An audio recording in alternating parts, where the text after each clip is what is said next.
Virgen de Guadalupe, sálvame.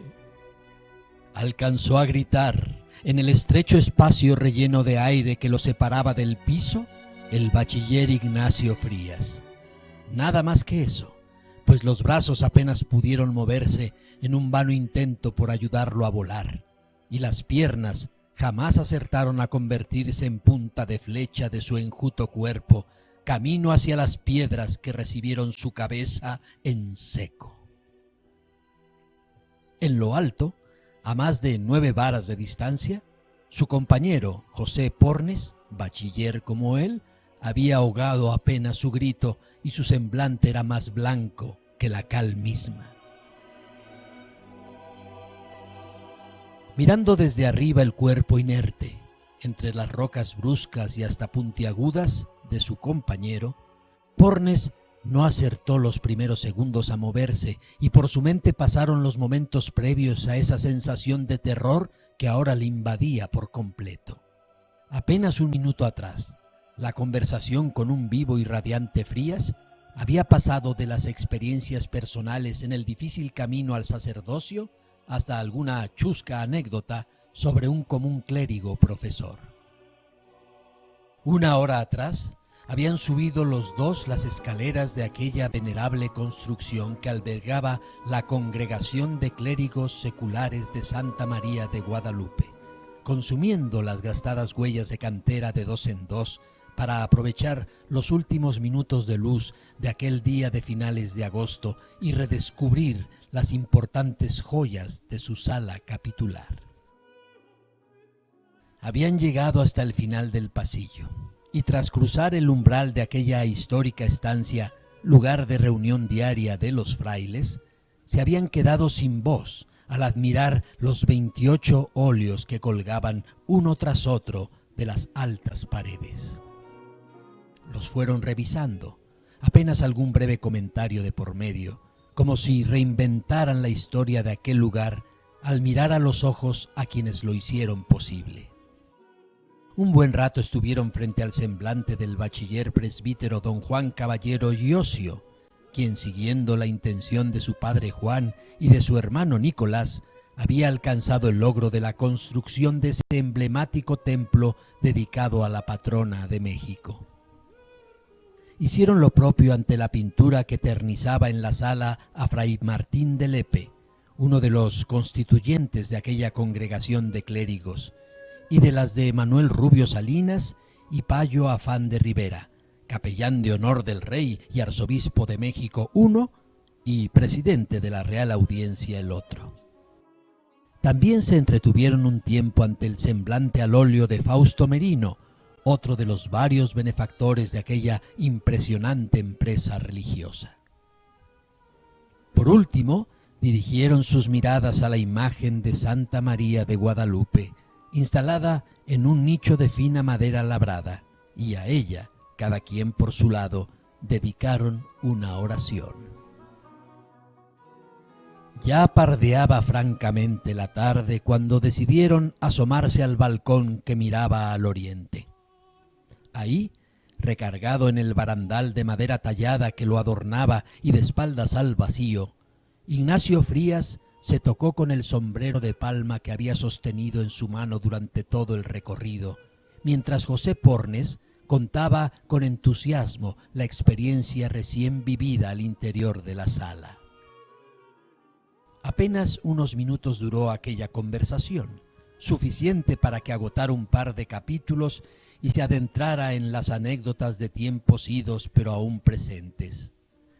Los dichos de Pornes incluso arrancaron en 2 ocasiones la risa franca de Frías, cada vez más confiado y displicente.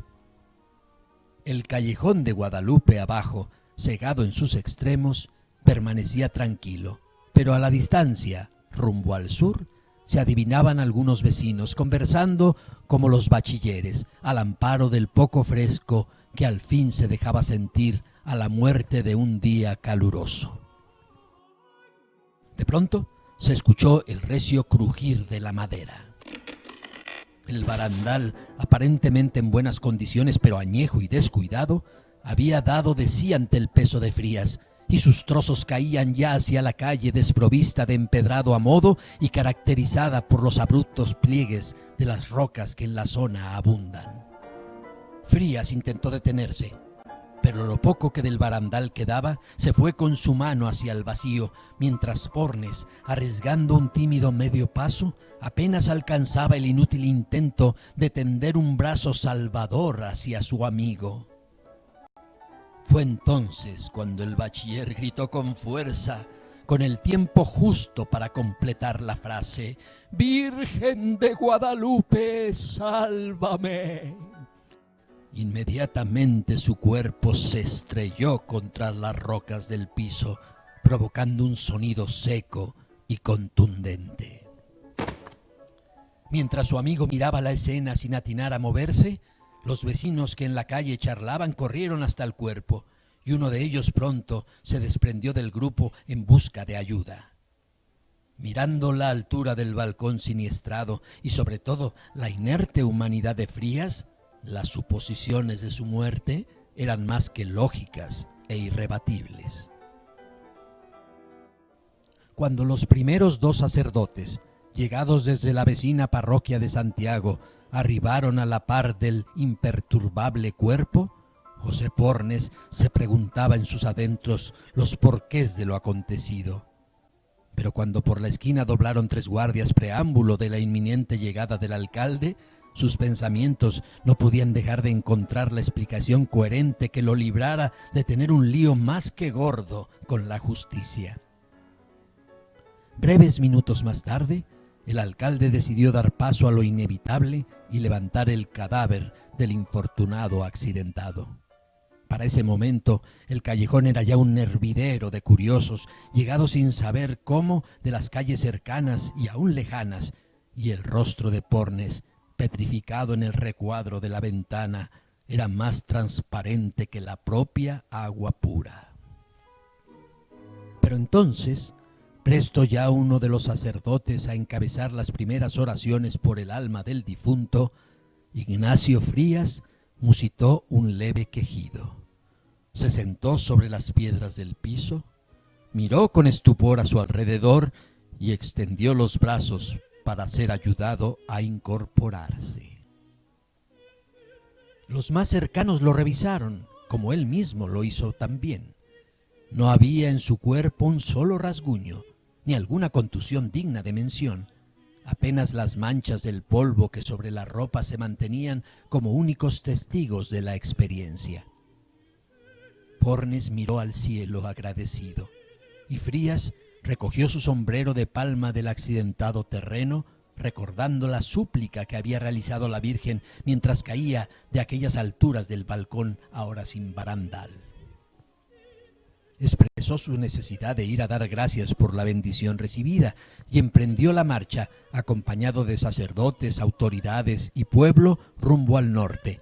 Dobló en la esquina entre el cuchicheo de los curiosos e ingresó al templo de la congregación, donde volvió a quitarse el descompuesto sombrero de palma. Se postró en el primer reclinatorio que encontró en el camino, y hasta ahí llegó José Pornes para acompañarlo en sus oraciones. Como lo habían hecho un rato atrás ante los 28 óleos de la sala capitular, los bachilleres miraron embelesados la imagen guadalupana del altar, solo que ahora, en sus ojos, más que admiración, podía descubrirse un profundísimo agradecimiento.